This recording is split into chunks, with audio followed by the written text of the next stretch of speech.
الحمد لله نحمده ونستعينه ونستغفره ونعوذ بالله من شرور أنفسنا وسيئات أعمالنا من يهده الله فلا مضل له ومن يضلل فلا هادي له أشهد أن لا إله إلا الله وحده لا شريك له وأشهد أن محمدا عبده ورسوله وصفيه من خلقه وخليله محمد صلى الله عليه وسلم على آله وصحبه الكرام.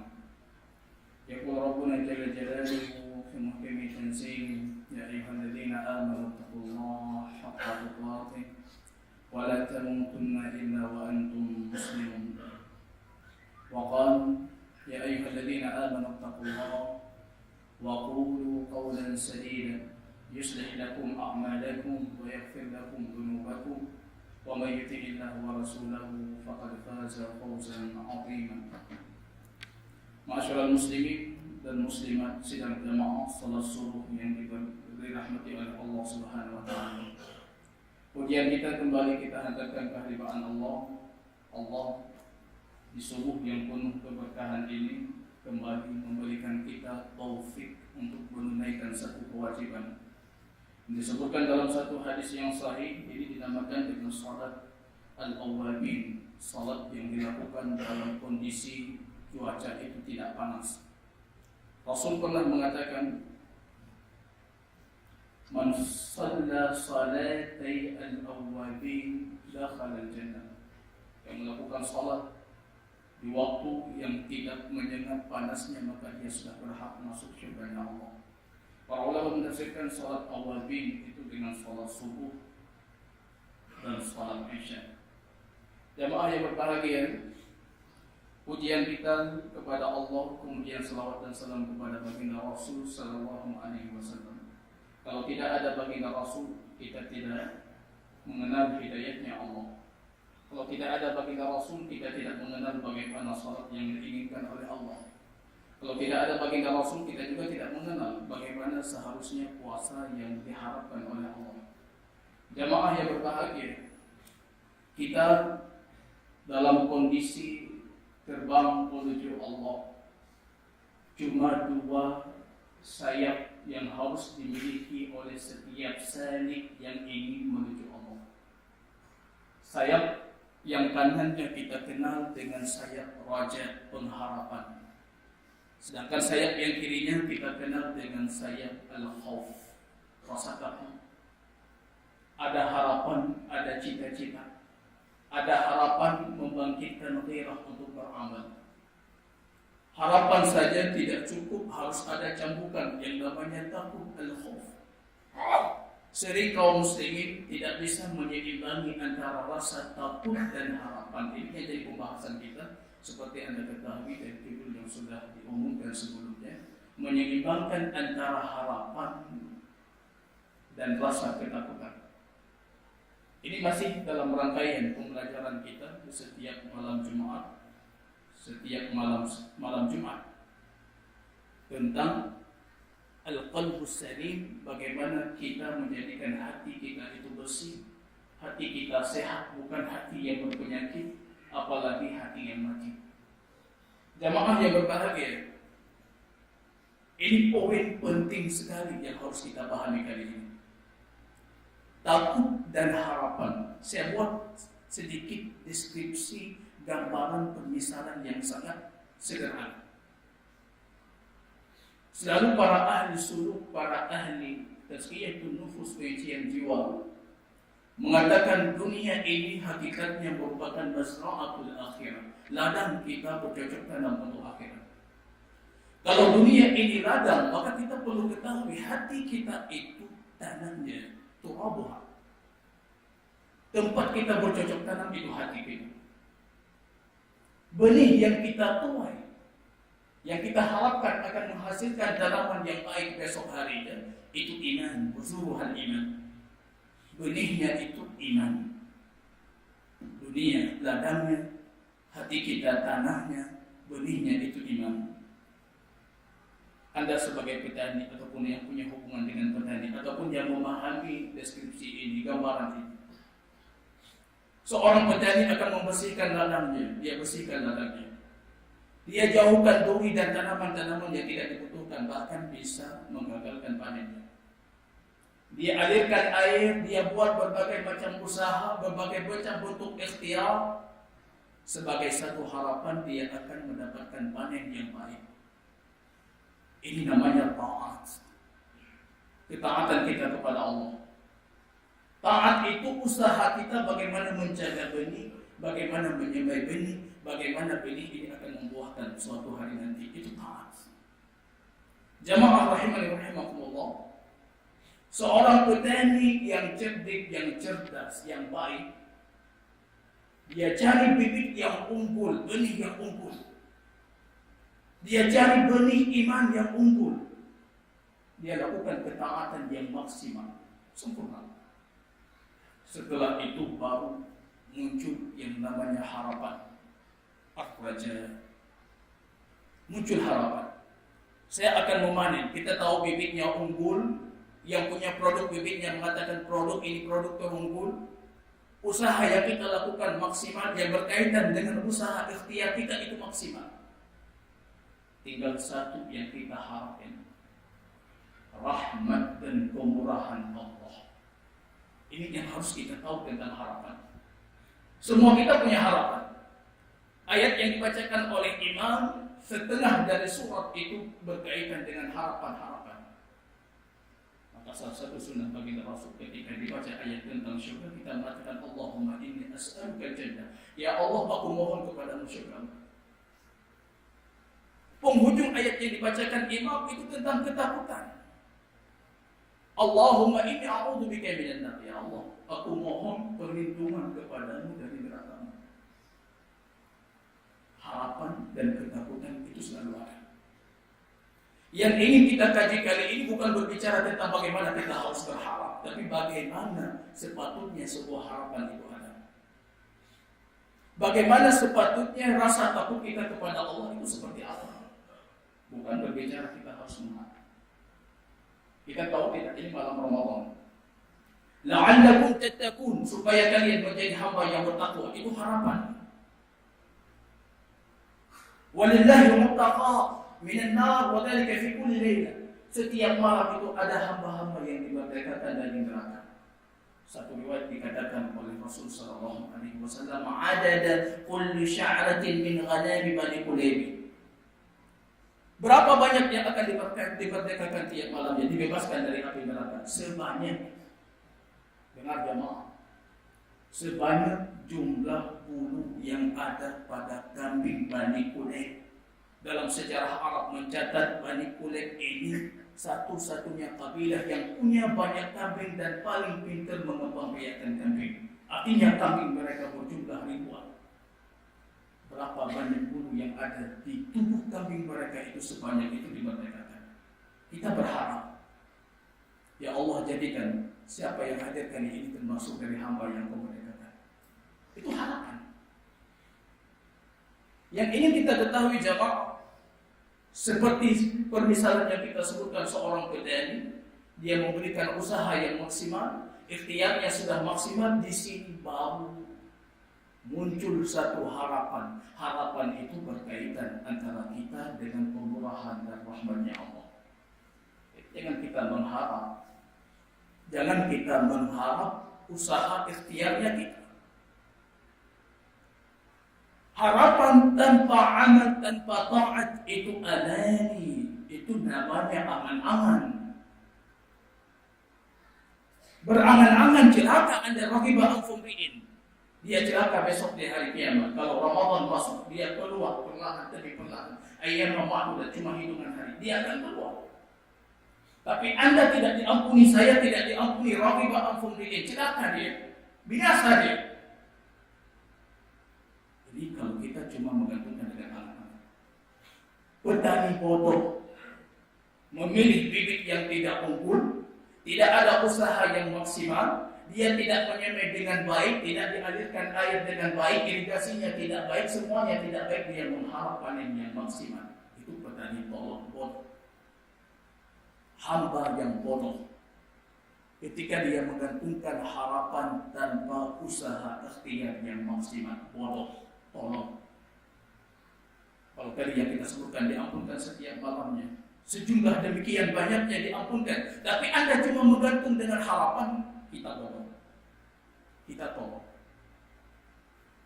Maka kalau kita perhatikan jemaah, raja, harapan, taraji itu bukan tamanni, bukan angan-angan. Laisa bi amaniikum wala amani ahli kitab Allah. Masuk surga itu bukan angan-angan kalian. Bukan angan-angan para ahli kitab Yahudi dan Nasrani. Yahudi mengatakan nahnu ahibba'ullah, kami orang paling dicintai oleh Allah, kami yang berhak masuk surga Allah. Nasrani juga mengatakan demikian. Kalian juga mengatakan demikian. Apa bedanya kalian dengan mereka? Laisa bi amani. Ini bukan angan-angan. Al-iman kata Rasul laisa bi tamanni. Iman itu bukan dengan angan-angan. Kalau kita perhatikan jemaah, semua kata raja dalam Al-Quran dan hadis baginda Rasul itu didahului oleh amal, usaha, takwa, ketaatan. Amman huwa qanitun ana al-laili. Allah mengatakan, bagaimana pandangan kalian tentang orang yang mendirikan malamnya secara sempurna untuk Allah beribadah?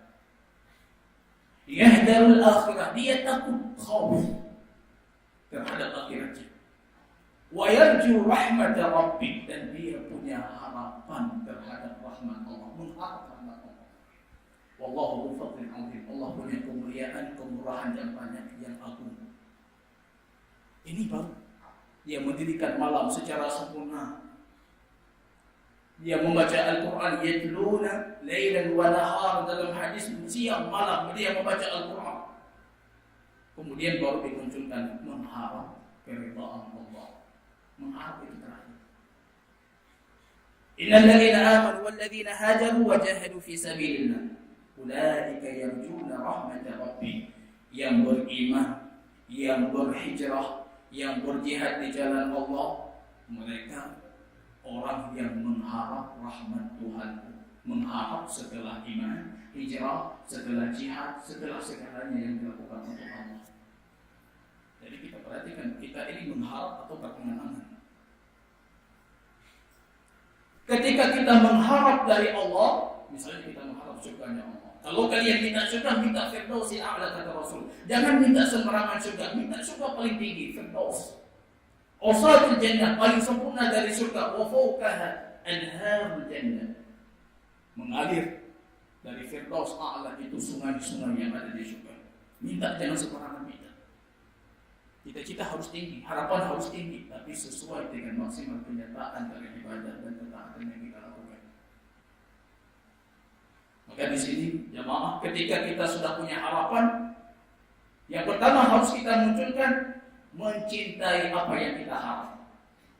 Saya mengharapkan surga Allah. Anda harus mencintai surga. Wa yakhafu 'ala tafwidi. Para ulama mengatakan dia harus takut kalau yang diharapkan itu tidak dapat. Cinta, takut yang kita harapkan tidak dapat. Wa yas'a fi tahsili, dia berusaha semaksimal mungkin untuk mendapatkan. Itu baru harapan. Kalau tidak, angan-angan. Jadi harus terpenuhi 3 kriteria. Kita mencintai, kita takut kalau dia tidak dapat, kemudian kita berusaha secara maksimal untuk kita dapatkan. Ini baru dikatakan dengan raja, harapan. Dan kita harus yakin jemaah, Rasul mengatakan la yadkhulu ahadukumul jannah bi'amalihi. Kalian itu tidak bisa masuk surga dengan amal kalian. Dengan amal kita tidak bisa masuk surga. Tapi menariknya kalau kita perhatikan dalam Al-Quran, justru Allah mengatakan udkhuluha bima kuntum ta'malun, masuklah surga Allah karena amal yang kalian lakukan. Ini ada perbedaan kata ba. Bahasa Arab itu menarik sekali, cuma huruf ba saja. Satu huruf itu dalam bahasa Arab punya 8 arti. Kita seringkali ketika berselisih antara Syafi'iyah dengan Al-Hanabilah, Ahmad bin Muhammad, bagaimana hendaknya kita menyapu kepala. Perselisihan mereka cuma disebabkan huruf ba. Famsahu bi ru'usikum ba. Ayat ini satu Allah mengatakan kalian masuk syurga dengan amal. Rasul mengatakan kalian tidak masuk syurga dengan amal. Dua-duanya menggunakan huruf ba. Bi'amalikum. Yang dimaksud oleh Rasul, kalian tidak bisa masuk syurga dengan amal seperti kalian melakukan transaksi keuangan. Iwak, ba di sini artinya iwak.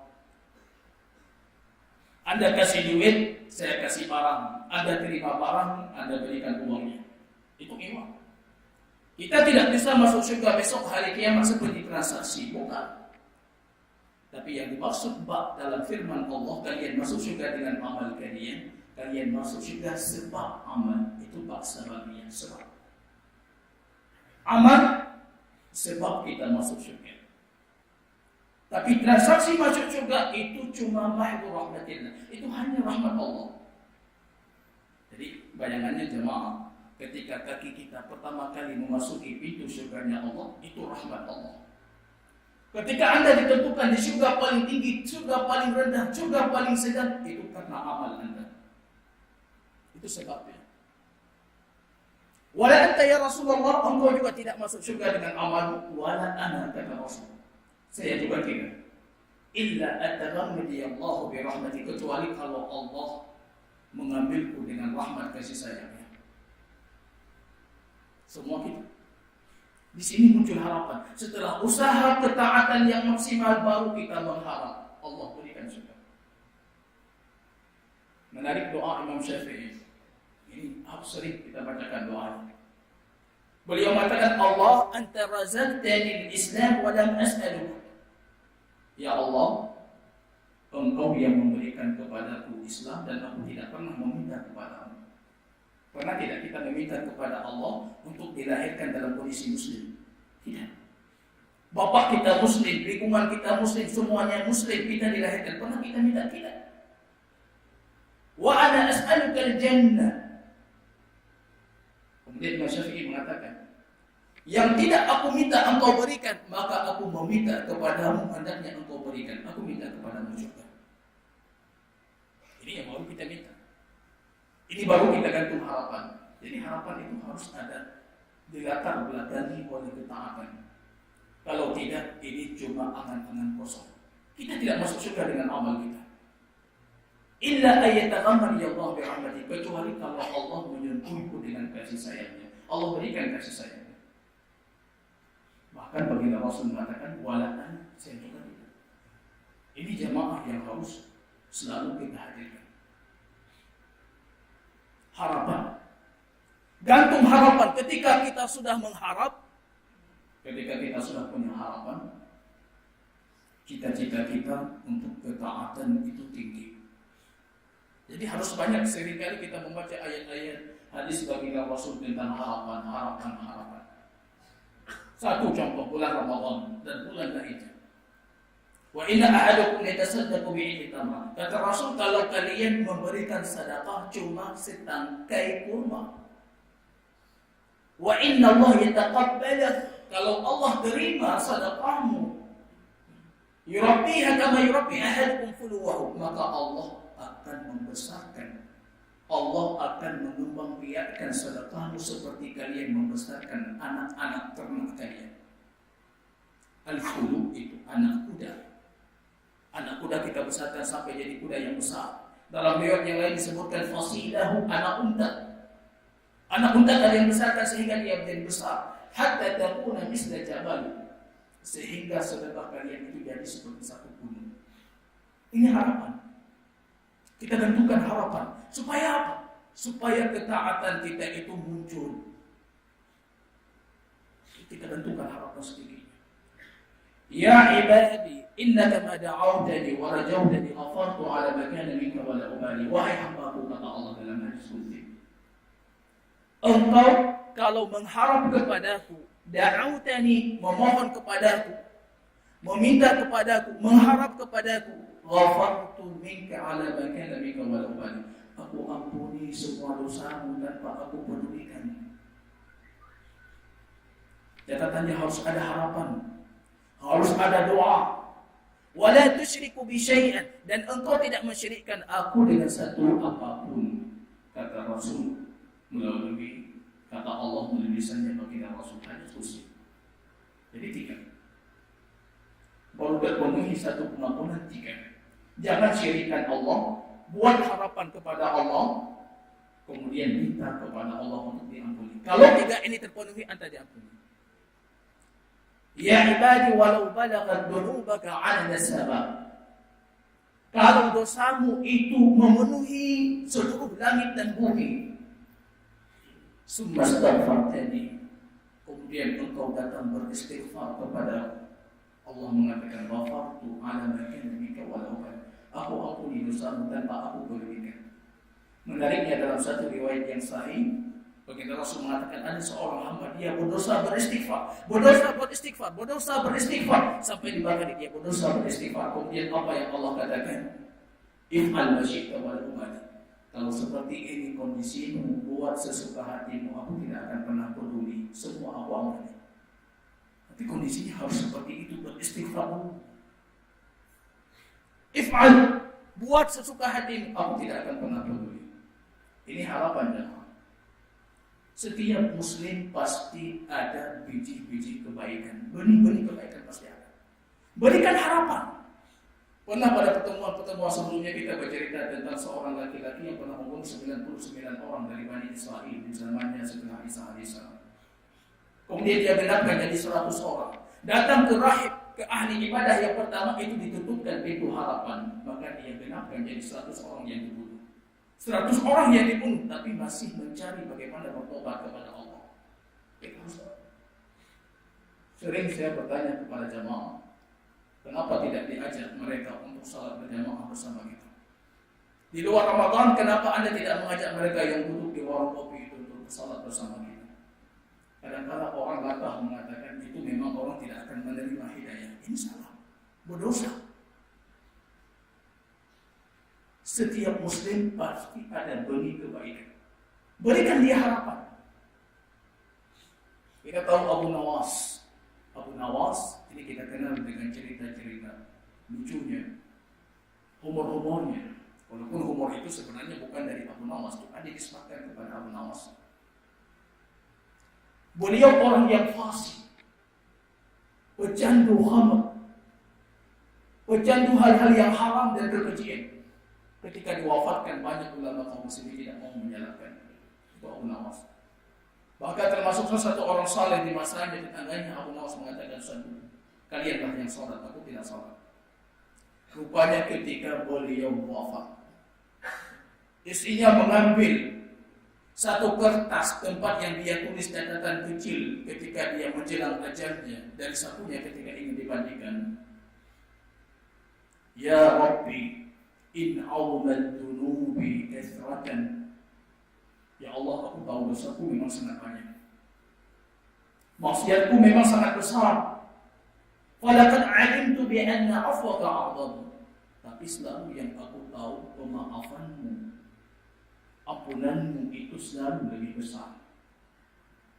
Ampunanmu ya Allah itu selalu lebih besar. Rahmatmu ya Allah itu selalu lebih besar. Allah sebelum menciptakan langit dan bumi itu sudah menetapkan di arasnya, inna rahmati sadaqat ghadabi. Sesungguhnya rahmat kasih sayangku itu selalu di depan kemarahanku.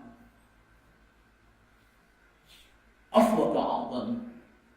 Ikana la yarjuka illa muhsinun. Kalau yang boleh mengharap kepadamu cuma orang-orang muhsin yang melakukan kebaikan, melakukan ketaatan, ahli ibadah boleh mengharap kepadamu. Fiman yujiru wa yaludul mujrimun. Jadi orang-orang mujrim seperti saya, pelaku kemaksiatan seperti saya, kemana kami akan kembali? Kemana kami akan kembali? Ma minni ilaika wasilatun illa raja. Aku tidak ada apapun untukmu ya Allah kecuali raja, kecuali cuma harapan kalau engkau punya pengampunan yang lebih besar. Itu yang dimiliki oleh Abu Nawas. Kemudian orang saleh itu datang menjalankan Abu Nawas karena punya harapan. Kita lihat seluruh kaum muslimin itu punya harapan kebaikan. Tugas kita pengurus masjid, tugas kita para dai, mengajak mereka, memberikan harapan yang besar untuk mereka kembali kepada Allah. Jangan cuma dilihat yang buruknya saja. Kita orang mukmin. Pernah suatu ketika Isa alaihissalam berjalan dengan para hawariyin, para pecintanya, para orang-orang mukmin yang setia dengannya, yang diterjemahkan dalam Al-Quran Al-Hawariyun. Berjalan di pasar melewati satu bangkai kambing yang sudah busuk, mengeluarkan bau yang busuk, bentuknya juga sangat tidak karuan. Kambing sudah terpotong kakinya, buta matanya, berbagai macam. Sahabat yang setia Nabi Isa alaihissalam langsung mengatakan, ma'akbah, sangat buruk kambing ini, sangat jelek, baunya jelek, bentuknya jelek, rupanya jelek. Tapi apa yang dikatakan oleh Isa? Wa ma abyadu asnanu, tapi alangkah putih giginya. Orang kafir, orang yang tidak punya kapasitas keimanan, itu selalu yang mereka perhatikan kejelekan dan keburukan. Tapi kita sebagai mukmin jangan itu yang kita perhatikan sisi positif dan sisi baiknya. Ma abyadu asnanu, alangkah putih giginya, yang tidak pernah terbayangkan. Semua kita harus menggantungkan harapan. Semua kita harus memberikan harapan kepada yang lainnya. Harapan yang berlebihan, yang tidak jujur dalam harapannya, itu angan-angan. Yang tidak punya harapan, itu kunut, berputus asa. Ini mereka harus kita seimbangkan. Ada harapan, jangan sampai kita berputus asa. La taqnatu min rahmatillah, jangan kalian putus asa dari rahmat Allah. Ya ibadiyalladzina asrafu ala anfusihim, wahai hamba-hambaku yang sudah berbuat maksiat kepadaku, kepada Allah, jangan berputus asa. Jangan putus asa.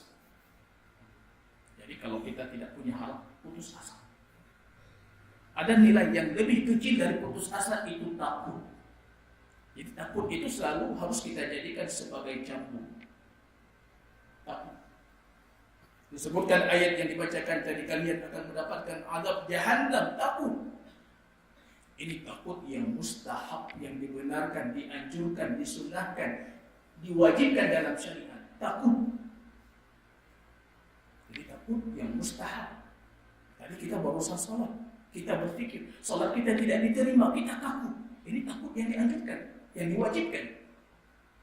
Ibadah puasa kita tahun yang lalu tidak diterima, kita takut. Maka sampai hari ini kita masih berdoa, ya Allah taqabbal minni sholati. Ya Allah terima salatku, terima puasaku, terima zakatku. 1 tahun kita berdoa. Ini takut. Kalau Anda masih merasa aman dengan salat yang Anda lakukan, itu bukan ketakutan yang dibenarkan. Anda aman. Seolah-olah salat Anda sudah diterima. Siapa di antara kita jamaah yang puasa kemarin, puasa ketiganya, dia merasa yakin sudah diterima? Saya yakinkan Anda, kalau Anda yakin diterima, pasti itu tidak diterima. Salat yang barusan kita lakukan, Anda yakin diterima? Yakinlah diri Anda kalau itu sudah tidak diterima. Karena sifat orang-orang mukmin yang punya hati bersih, hati yang sehat, yang salim, dia itu paling dikhawatirkan 2. Amalnya tidak diterima, dia takut dikembalikan dari hidayat kepada kesesatan. Itu paling ditakuti. Kita takut salat kita tidak diterima. Karena Allah mengatakan dalam hadis qudsinya, kam min musallin laysa musallin. Berapa banyak orang salat tapi dia tidak salat. Siapa yang salat? Kata Allah, wa innamal musalli man tawadha'a li'azamati wa lam yastaqillu 'ala al-khalqi wa lam yabid musirran 'ala maksiyati. Orang yang salat itu, kata Allah, dia itu rendah ketika berhadapan dengan keagunganku. Dia itu tidak akan melakukan kezaliman terhadap hamba, dan dia itu tidak tidur malam dalam kondisi memikirkan kemaksiatan kepadaku.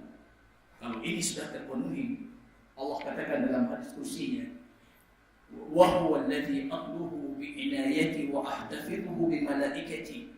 Kalau itu kondisinya orang yang salat, maka aku berikan penjagaanku. Wa ahdafidhu bi malaikati, aku jaga dia dengan malaikat-malaikat. Wa huwa min ibadi fil firdaus jannah, dan dia termasuk dari hamba-Ku dalam surga firdaus Allah. Itu kalau yang diterima salat. Maka kita selalu harus kita hadirkan. Saya takut kalau salat saya tidak diterima.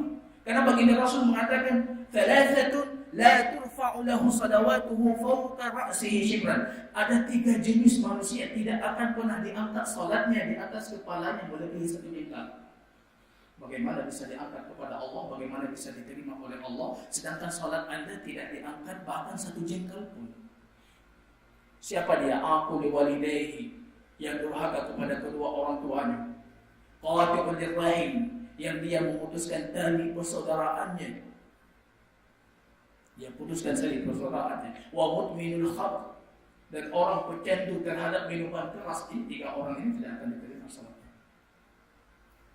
Qati'ul rahim, yakinilah puasa Anda tidak diterima, salat Anda tidak diterima kalau ada saudara muslim yang sampai hari ini lebih 3 hari Anda tidak berdamai dan berbuat baik kepadanya. Bertemu, Anda tidak mengucapkan salam karena kemarahan. Yakin puasa Anda tidak diterima, salat Anda tidak diterima, kebaikan Anda semuanya tidak diterima. Di pertengahan Sya'ban semua hamba itu yang diperhatikan oleh Allah, yang dipandangi dengan rahmatnya, diampunkan oleh Allah, kecuali cuma 1 hamba, Ashabul Syahnat, yang punya permusuhan kepada saudaranya. Maka kembali dari sini langsung datanginya, ucapkan salam. Kalau dia tidak menjawab, Allah yang menjawab. Maka Ibnu Mas'ud seringkali mengatakan, saya paling suka salam saya ini tidak dijawab. Itu Ibnu Mas'ud. Saya paling senang ketika salam yang saya lontarkan itu tidak dijawab. Kenapa? Karena kalau dia tidak jawab, Allah yang akan menjawab. Tentunya ucapan salam dari Allah itu lebih sempurna dan lebih terkabulkan dibandingkan salam dari doanya makhluk. Ini jamaah rahimani wa rahimakumullah. Takut. Kita takut su'ul khatimah. Siapa yang menjamin kalau kita mati dalam kondisi ketaatan kepada Allah? Takut. Ini semua dianjurkan. Ini takut yang dituntut. Ada takut yang namanya fitrah. Kita takut dari harimau, takut dari binatang buas. Itu fitrah, alami. Ada takut yang mazmum, dibenci. Jadi yang sering kali kami para ustaz, para dai sering kali muncul pertanyaan, Ustaz, ini anak saya semuanya perempuan. Anak saya perempuan. Kalau saya wafat, harta saya akan diwarisi oleh paman-paman anak saya ataupun adik-adik saya yang sangat berlaku baik. Pasti tidak akan memberikan untuk anak-anak saya. Muncul ketakutan apa yang mereka lakukan. Bahkan sebagian, saya tidak memungkiri ada jamaah kita yang melakukan. Sebelum dia wafat, rupanya semua berkas-berkas harta yang dimiliki itu dialihkan kepemilikan kepada anaknya yang perempuan. Itu haram. Haram. Anda sudah membolimi, Anda sudah mengharamkan orang yang berhak menerima warisan, itu haram. Rasul mengatakan siapa yang menghalangi orang yang menerima warisan, dia tidak memberikan haknya, jatahnya tidak diberikan, maka Allah haramkan warisan surganya kepadanya. Haram. Jangan lakukan. A'ti itu haqqin haqqah. Setiap yang punya hak, beri haknya. Saya takut anak saya. Kalau takut, perhatikan firman Allah. Wal yakhsha alladziina law taraku min khalfihim dhurriyyatan dha'afan khafu 'alaihim. Kalian hendaknya takut kalau meninggalkan generasi anak-anak di belakang kalian itu dalam kondisi lemah. Tapi apa yang harus kalian? Falyattaqullah, bertakwa kepada Allah. Wal yaqulu qawlan sadida, ucapkan ucapan yang benar, yang baik. 2 hal yang perlu kita lakukan kalau takut. Jangan melakukan yang haram. Anda mengamankan anak Anda, tapi Anda tidak mengamankan diri Anda besok di hari kiamat. Ini takut yang mazmum, tercela takut seperti ini. Orang yang takut hari esoknya. Saya pernah mengatakan banyak orang sebelum di PHK dia sudah mulai ketakutan. Di PHK-nya tahun depan, kerjanya tidak dapat tahun depan, tapi mulai sekarang dia sudah ketakutan. Rizkinya tidak jelas 3 bulan ke depan, mulai sekarang dia sudah mulai ketakutan. Ini takut yang mazmum, tercela. Kondisi Anda kalau seperti ini, Anda tidak beriman. Apa yang harus kita lakukan? Pernah dulu disebutkan dalam beberapa riwayat ada seorang wanita yang saleh. Wanita yang saleha, suaminya wafat, anaknya ditinggalkan 9 orang bersama seorang janda wanita. Datang tetangganya bertakziah mengatakan, bapak dari anakmu sudah wafat, siapa yang akan memberikan buah? Harta dari mana? Rizki dari mana? Ini sepatutnya yang harus kita munculkan jamaah. Apa yang dikatakan oleh wanita ini, ahibtu zawji akanan darat zaman. Saya selalu meyakini kalau suami saya itu bukan pemberi rezeki, tapi suami saya itu pemberi makan. Dia cuma orang yang membawa makanan, dia orang yang memberikan makan, tapi bukan dia pemberi rezeki. In dhahaba al-akal fayabqa ar-razaq. Kalau pemberi makan itu sudah wafat, sudah pergi, yang memberi rezeki tetap masih ada. Ini harus kita yakini. Kita datang ke dunia ini tidak membawa apa-apa. Sehelai pakaian pun kita tidak bawa. Kita akan kembali kepada Allah dalam kondisi tidak membawa apa-apa. Cuma yang butuh dari kita bagaimana kita bertawakal. Jangan membuat rasa takut, ketakutan yang haram. Takut masa depan tidak jelas. Ada orang tua yang takut masa depan anaknya, mulai sekarang dia sudah bunda dalam kesedihannya. Ini orang yang tidak menikmati dengan hidupnya. Ini jamaah rahimani wa rahimakumullah. Takut itu harus selalu menjadi cambukan kita untuk ketaatan. Harus selalu jadi cambuk. Maka harus kita sinkronkan, kita seimbangkan. Ketika harapan terlalu tinggi, kita munculkan rasa takut. Barangkali Allah tidak menerima.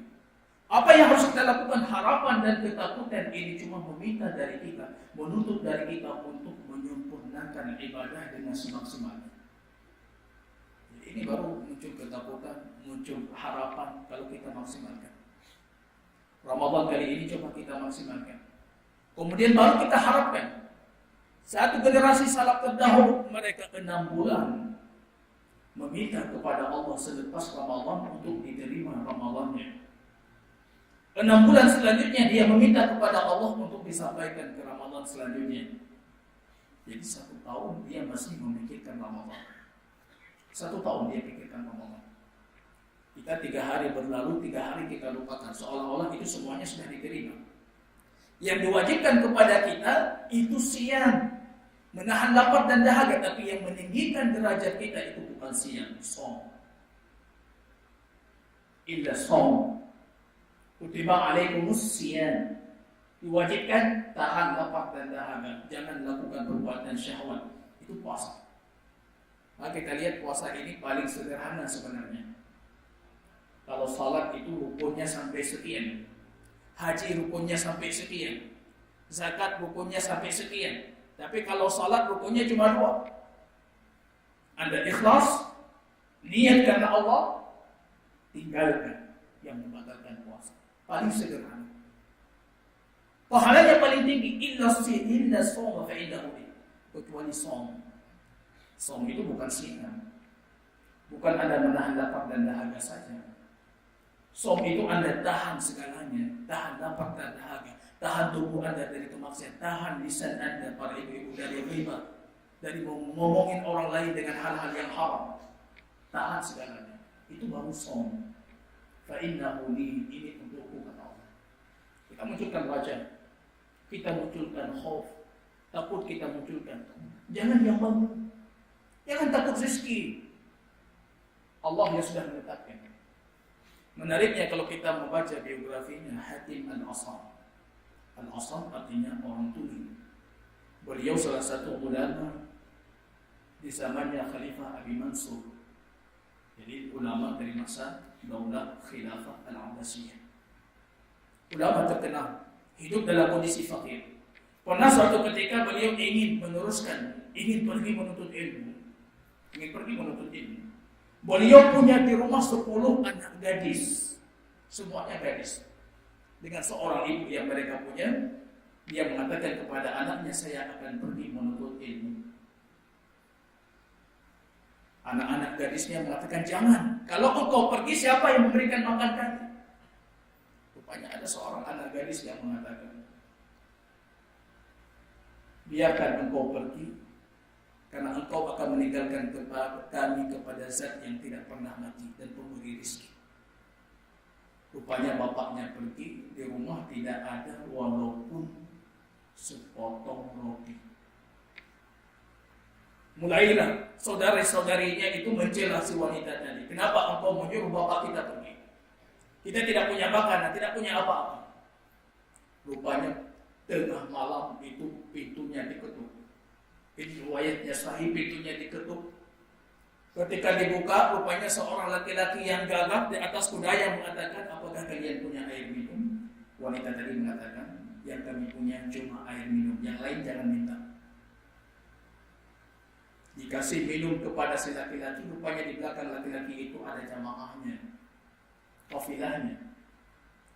Laki-laki ini bertanya, ini rumah siapa? Ini rumah Hatim Al-Asam. Rupanya laki-laki itu Khalifah Abi Mansur. Beliau bercengang, ini rumah Hatim Al-Asam, ulama kaum muslimin, alimnya kaum muslimin, referensinya kaum muslimin.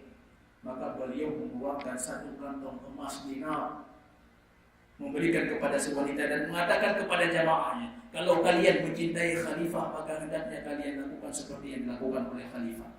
Setiap orang yang hadir ketika itu memberikan satu kantong emas kepada keluarga Hatim. Rupanya disebutkan dalam riwayat, pintu rumahnya tidak bisa ditutupi karena banyaknya kantong emas. Lalu wanita yang tadi memerintahkan bapaknya untuk pergi tersenyum kepada saudarinya. Nadratul abdi, satu pandangan dari hamba Allah bisa menjadikan kita kaya. Bagaimana kalau itu pandangan dari Allah yang Maha Kaya?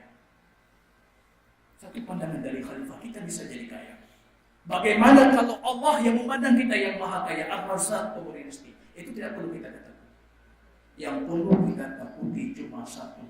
Kalau puasa kali ini kita gagal dan kita termasuk hamba yang disebutkan dalam hadis baginda Rasulullah, ma antum bi'in, celaka dia, binasa dia, hidungnya itu jatuh ke tanah, celaka dia, binasa dia. Amin. Yang berdoa Jibril, Rasul mengaminkan. Yang berdoa Rasul, Jibril mengaminkan, amin. Ya Allah kabulkan, jadikan dia celaka, jadikan dia binasa. Siapa?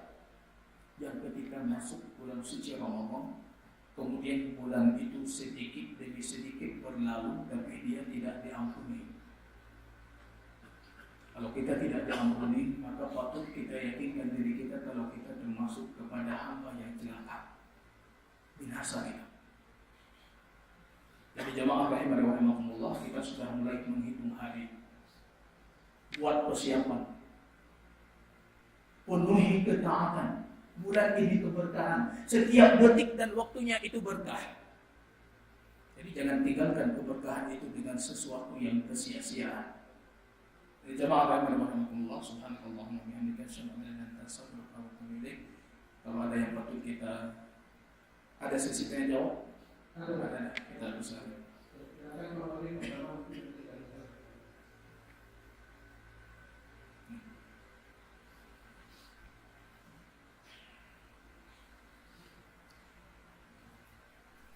Assalamualaikum warahmatullahi wabarakatuh. Assalamualaikum. Bicara masalah kaum daya ini seperti keadaan yang terjadi. Kami tentunya karena ini yang dikatakan dosa. Apakah di dalam karena ada kaum sendiri. Kemudian kaum kedengaran ini ada kesimbangan. Jadi dalam bahasa ini bukan sedikit maka bagaimana kita menimbangkan antara kaum daya.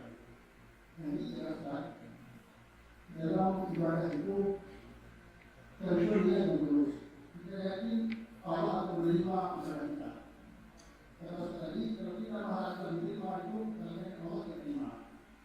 Sedangkan ulama fikih sudah membahas bagaimana cara-cara dan sah-sah itu supaya Allah terima. Ada hukum yang lainnya. Kalau kita berharap dia terima itu mungkin tidak terima. Contohnya, seperti tadi dalam langkah begini, kita mengerjakan suatu bangunan dengan pemerintah, kita sampai selesai berdiri. Tapi kalau bangunan ini tidak yakin kita akan selesai, pasti yakin. Tapi kalau yakin dipastikan akan diselesaikan. Terima kasih. Pertanyaannya bagus sekali. Tadi bagaimana sebenarnya gejala dari raja, harapan dan khauf. Cara untuk memunculkan raja, harapan dan khauf gampang sekali. Coba ingat, memunculkan raja, Anda ingat yang Allah berikan kepada Anda. Kalau memunculkan khauf, Anda ingat yang Anda lakukan untuk Allah. Untuk kita perhatikan, maka Allah yang Allah berikan kepadamu itu memunculkan raja. Allah menjaga saya dalam kondisi saya sebagai janin dalam perut ibu saya. Saya tidak pernah melakukan amalan, tapi Allah menjaga dengan penjagaan yang sempurna. Ini yang memunculkan ghirah kepada saya. Saya mengharap Allah yang punya kasih sayang, maka muncul harapan. Tapi kalau kita ingin memunculkan ketakutan, Anda ingat yang Anda lakukan untuk Allah. Jangan berbicara banyak, lihat saja matanya. Maka ini apa yang sudah dia lakukan untuk Allah. Ketika di jalan dia melihat wanita yang pandangan-pandangan yang diharamkan, haram. Mata ini tidak pernah membuka untuk Al-Quran yang Allah, berdosa. Jadi kalau kita perhatikan cuma satu organ yang Allah berikan kepada kita, apa yang kita lakukan untuk Allah langsung memunculkan rasa ketakutan. Jadi jamaah rahimahullah, kalau kita bertanya lebih lanjut, kita takut tidak diterima taubatnya gitu. Apa gejalanya kalau kita tidak diterima ibadahnya gitu? Tidak diterima taubatnya gitu. Kalau kemaksiatan sebelum kita bertobat itu lebih indah dan lebih manis dibandingkan setelah kita bertobat, itu artinya tobat tidak diterima.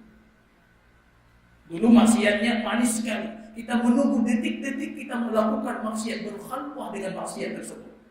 Tapi sekarang justru sebaliknya. Kita menunggu kesempatan supaya maksiat itu tidak terlakukan.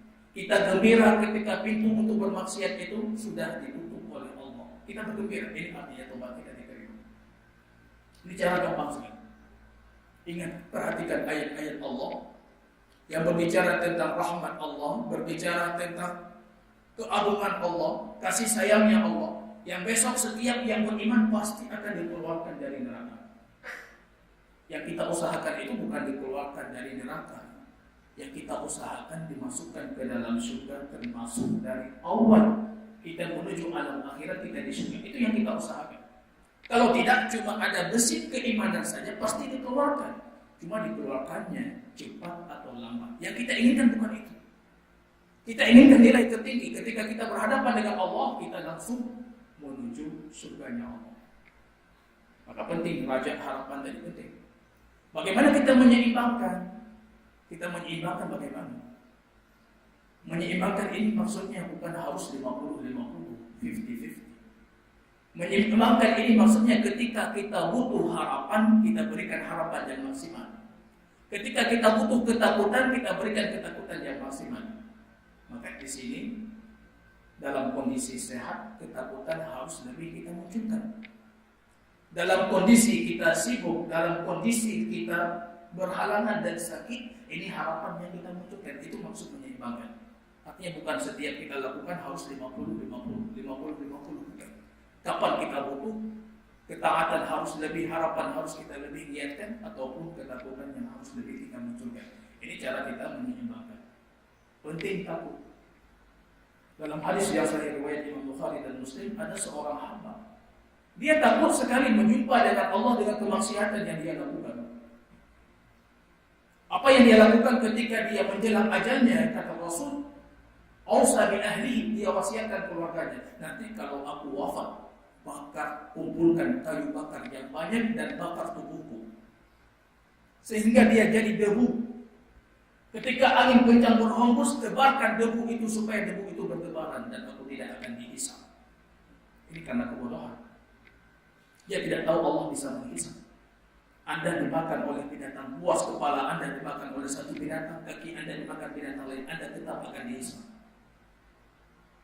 Rupanya besok di hari kiamat ketika berhadapan dengan Allah, lima fa'alta. Kenapa engkau lakukan ini? Ya Allah, aku takut kepadamu. Ghafartu laka. Aku ampunkan semua kesalahan. Aku penting. Harap juga penting. Ada seorang hamba dalam hadis yang sahih besok di hari kiamat. Allah memperhatikan dia itu digiring ke neraka. Kemudian Allah mengatakan kepada Jibril, ya Jibril, Mali abdi tusaku ila nar. Kenapa hambaku ini dibawa ke neraka? Jibril mengatakan, ya Allah, lam yaf'alu khairan qat. Dia tidak punya kebaikan sedikit pun. Maka dikirim ke neraka. Ya Jibril, fa inni sami'tuhu yaqul ya Hannan ya Mannan. Aku pernah di dunia, dia pun ketika di dunia pernah mengatakan, menyuruh, ya Mannan. Mannan yang maha punya kasih sayang. Ya Hannan, ya Mannan, yang Mannan yang memberikan seluruh kebaikan, yang suka memberikan kebaikan. Yang Hannan yang punya kasih sayang dan perlindungan. Allah mengatakan kepada Jibril, fas'alhu man yaqsid. Tolong bertanya kepadanya siapa yang dimaksud dengan Hannan dan Mannan. Ketika ditanyakan, dia mengatakan, hal hunaka Mannan wa Hannan ghayr? Ya Allah, ada tidak Hannan dan Mannan selain dirimu? Yang aku kenal cuma dirimu. Allah mengatakan, ampunkan dia. Dua-duanya harus kita menjaga keseimbangan. Kapan kita ini lebih kita butuhkan? Dalam kondisi bulan Ramadan berpuasa, cambukan ketakutan haus lebih kita maksimalkan dibandingkan harapan. Ini yang harus kita maksimalkan. Justru yang muncul hari ini banyak di antara kaum muslimin yang lebih dimunculkan itu harapan. Ini semuanya diampuni, ini semuanya terbebas, besok kita lahir seperti bayi, semua. Tapi takut tidak pernah, maka kita tidak pernah berusaha memunculkan hal yang paling maksimal dari ketaatan. Jadi jamaah rahimani wa rahimakumullah, yang saya maksud, poin yang terakhir tadi. Yang saya maksud, kalau Anda yakin ibadah Anda diterima, artinya tidak diterima, maksud saya ini angan-angan. Jadi bukan seperti yang disebutkan, memang kita harus punya niat. Kitab fikih itu berbicara tentang sah dan absahnya satu ibadah sesuai dengan zahir hukum. Itu bukan berkaitan tentang berapa pahala Anda dapatkan. Kitab fikih tidak bercerita tentang pahala. Penjelasan kita ini yang bercerita tentang pahala. Jadi kalau di kitab fikih ada niat, ada terpenuhi syarat dan tidak adanya mawani, larangan-larangan, artinya ibadah Anda diterima. Dalam catatan para malaikat diterima, salatnya diterima, semua diterima. Yang kita inginkan bukan catatan malaikat diterima. Malaikat itu cuma menghukumi kita secara zahir. Besok di hari kiamat ada hamba, kata Allah, antum ruqabai ala zawahirihim. Kalian itu yang menyaksikan zahir amal ibadah hambaku. Tapi Allah mengatakan wa ana raqibuhum ala bawatin. Sedangkan aku yang menyaksikan batinnya. Jadi dalam hukum malaikat bisa jadi diterima. Dicatat oleh malaikat bagus salatnya, puasanya bagus. Malaikat tidak tahu tentang keikhlasan kita. Malaikat tidak punya keilmuan untuk masuk ke hati kita bagaimana ikhlasnya, bagaimana khusyuknya. Dia tahu Anda berdiri sesuai dengan apa yang diajarkan oleh Rasul plus. Tapi besok di hari kiamat Allah gagalkan semuanya. Maka disebutkan dalam riwayat yang sahih ada hamba-hamba yang ketika besok di hari kiamat mendatangkan kebaikan seperti gunung Tihama yang besar, gunung Tihama yang ada di Mekah. Rupanya Allah jadikan itu habaan mansura. Itu Allah jadikan sebagai debu-debu yang bertebaran. Selalu yang kita inginkan bukan hukum fikih, itu zahirnya. Yang kita inginkan itu hukum yang Allah inginkan. Bagaimana salat yang Allah inginkan, keikhlasannya. Maka penting kita ikhlas, penting kita menjaga hati, karena yang tahu itu cuma Allah. Yang tahu itu cuma Allah. Malaikat melihat Anda tidak makan, tidak minum, itu langsung mencatat puasa Anda bagus. Tapi Allah, inna shaum fa innahu li, kecuali puasa karena dia khusus untuk itu. Allah cuma memperhatikan sempurna siang ataupun shaum, dia tahan segalanya atau cuma lapar dan dahaganya saja yang dia tahan. Berapa banyak yang berpuasa tapi dia tidak mendapatkan dari puasanya kecuali lapar dan dahaga. Alhamdulillah. Dan Allah Taala alam. Itu baru besar. Terima kasih atas beberapa dari Pak Hadi. Kami ingin pencerahan pertanyaan pertanyaan dari Pak Hadi. Apakah kalau dalam setiap amal ibadah kita itu kita tidak punya rasa marah dan kita tidak punya rasa takut? Apakah itu kriteria amal ibadah kita itu rendah atau bahkan sama sekali tidak itu bukan Allah? Terima kasih. Takut dan harap itu ibadah hati. Selalu ibadah hati itu nilainya lebih tinggi dibandingkan ibadah zahir. Yang kita munculkan sholat, kita munculkan, tapi jarang sekali para dai ini berbicara tentang ibadah hati. Takut Anda kalau maksimal, takut itu sudah ibadah yang sangat agung. Maka tidak boleh Anda takut kecuali kepada Allah. Karena itu ibadah, Anda tidak boleh melakukan kepada makhluk. Tidak boleh Anda takut kecuali hanya kepada Allah. Tidak boleh Anda mengharap kecuali hanya kepada Allah. Karena itu ibadah. Nilainya tinggi sekali. Bahkan ini bisa dijadikan sebagai penentuan terhadap diterima dan tidak diterimanya ibadah. Raja dan takut itu pasti ada. Setiap muslim pasti ada. Dia punya harapan, dia punya rasa takut kepada Allah. Tapi yang kita tanyakan maksimal tidak takutnya. Rajaknya maksimal tidak. Ini semuanya bentuknya ibadah hati. Jadi penentuan bagaimana kadarnya sehingga ibadah diterima itu cuma Allah yang tahu. Seberapa besar rasa takut supaya ibadah kita diterima, seberapa besar rasa pengharapan supaya diterima, itu cuma Allah yang tahu. Yang tugas kita cuma kita maksimalkan harapan, kita maksimalkan rasa takut, kita seimbangkan. Wallahu ta'ala.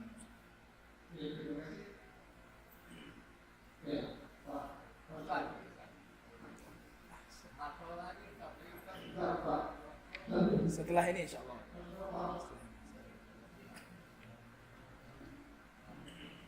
Assalamualaikum warahmatullahi wabarakatuh. Ustaz ingin menanyakan firman Allah yang difirmankan dalam surat Al-Aqrah ayat 5. Yang saya ingin tanyakan adalah artinya. Ayatnya saya baca. Artinya, dan janganlah harta dan anak mereka merasa kagum. Maksud Allah dengan itu dan menyiksa mereka dalam kehidupan dunia. Dan ketika matinya Allah memberikan keputusan kafir. Dan janganlah harta dan anak-anakmu mereka merasa kagum. Saya ulangi lagi, merasa kagum. Merasa kagum. Ya. Kemudian maksud Allah dengan itulah Allah akan menyiksa mereka dalam kehidupan dunia dan ketika matinya mereka kafir. Kenapa Allah ini mesti kafir? Mohon penjelasan. Wala yu'jibuka amwalukum wala auladukum, ini ayat yang dimaksud. Jangan kalian itu ta'ajjub, kagum. Jadi berujub di sini ta'ajjub. La yu'jibuka amwalukum, harta yang kalian miliki jangan kalian jadikan kagum. Wa auladukum, dan anak yang kalian miliki. Selalu dalam penafsiran Al-Quran dan hadis baginda Rasul, kita harus memperhatikan siapnya. Jadi kontennya ini bercerita tentang kondisi orang kafir. Ini cuma bercerita tentang karakteristiknya orang kafir yang suka mengagung-agungkan harta yang mereka miliki dan suka mengagung-agungkan anaknya. Bukan ini yang menjadikan dia kafir. Ini konteks ayatnya bercerita tentang mereka. Ini sifat mereka. Dan sifat ini bisa jadi dan tidak bisa kita pungkiri ada pada kalangan kita orang-orang muslim. Jadi ini konteks secara pemahaman ayat yang salah. Dulu ketika Khalifah Utsman ibn Affan itu Perdana Menteri Gubernur di kota Damaskus bernama Muawiyah ibn Abi Sufyan, Khalifah yang kelima. Datang Abu Dzar membawa ayat-ayat yang pasti kita sebutkan tadi. Ayatnya jangan dekati dunia, hindari harta, hindari anak itu fitnah. Ini semua konteksnya berbicara tentang orang kafir. Datang Abu Dzar membawa Muawiyah, Anda ini sudah tersesat karena Allah berfirman demikian. Para ulama ketika itu menjawab ayat itu semuanya bercerita tentang orang kafir, karakteristik orang kafir. Tapi kalau kita mencintai anak kita secara berlebihan dan harta kita secara berlebihan, ini tidak termasuk ke dalam kafir yang hakiki. Tapi kafir di sini kafir yang kufur shaghir ataupun kafir yang majazi dan ma'nawi. Yang dimaksud dengan kafir ini artinya tidak mensyukuri nikmat. Anda mengagungkan harta yang Anda miliki dan lupa siapa pemberi harta ini, Anda artinya sudah kafir kepada Allah. Tapi kafirnya bukan kepada tingkatan kafir keluar dari agama. Tapi konteks ayat ini bercerita tentang kondisi orang kafir. Orang kafir kondisinya seperti itu. Sepatutnya kita orang muslim jangan seperti itu. Jadi kata kafir itu selalu harus kita perhatikan. Kafir itu yang menutupi. Kalau dia menutupi hatinya dari hidayah, artinya dia kafir. Maka dalam Al-Quran petani itu dinamakan dengan kufar, orang-orang kafir. Maka dalam bahasa Arab, kalau ada petani boleh kita mengatakan anta kafir, kamu itu kafir. Karena dia menutupi benih-benih itu dengan tanah. Dia ambil benih, dia masuk ke dalam tanah, dia tutupi, artinya dia kafir. Semua yang menutupi itu kafir. Tapi kafir ini secara istilah syar'inya bisa jadi kafir yang besar, keluar Anda dari agama, ataupun kafir kufur kecil yang dimaksud dengan kafir mengkafirkan iman. Itu konteksnya bercerita tentang orang-orang kafir. Wallahu. Ada tadi Bapak. Iya, tadi sebelum kita meninggal, kita telah membagi bagaimana harta kita kepada anak-anak kita. Kebetulan kita berbuat apa? Begitu meninggal, harta kita semua bakal lagi sudah terbagi. Kebetulan kita ada punya saudara laki-laki yang dekat. Jadi bagaimana caranya? Karena kita mengatakan itu haram semua. Terima kasih.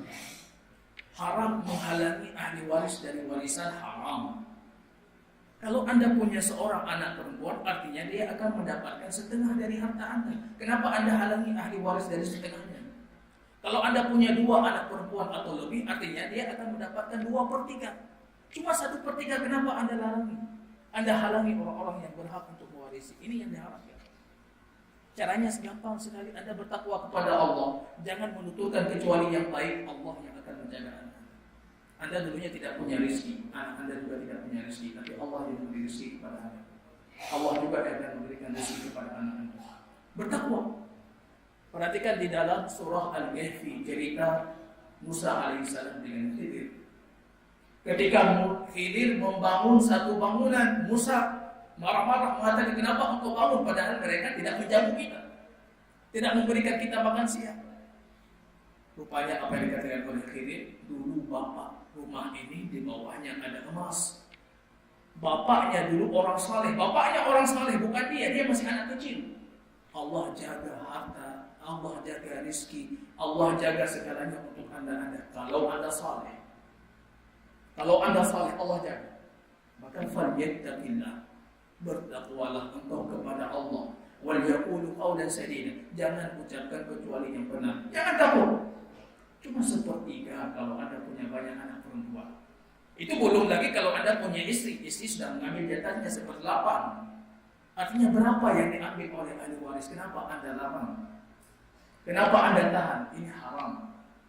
Kalau Anda menghalangi ahli waris dari warisannya, Allah akan menghalangi warisan firdausnya kepada Anda. Anda juga akan terhalang. Falyattaqullah, bertakwa kepada Allah. Jaga Allah, Allah menjaga.